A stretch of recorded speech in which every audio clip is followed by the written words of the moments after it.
Hello friends, welcome to my YouTube channel. So today in this video I am going to show you how to fix all network problems you are facing in this device.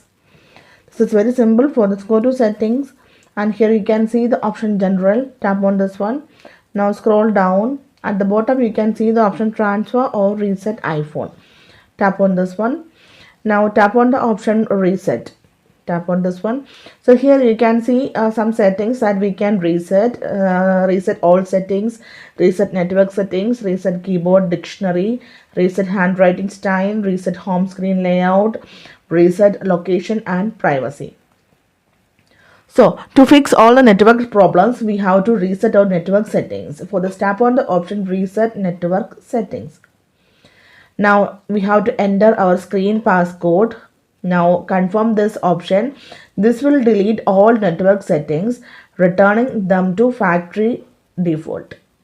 Okay. Now confirm this option reset network settings. You can see it is resetting. Just wait for a few seconds.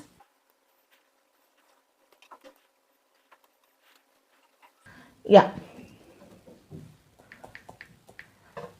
So successfully it reset all network problems. So simply in this way you can fix all network problems you are facing in your device. So hope you guys enjoy this video. Thank you for watching. Thank you. Bye bye.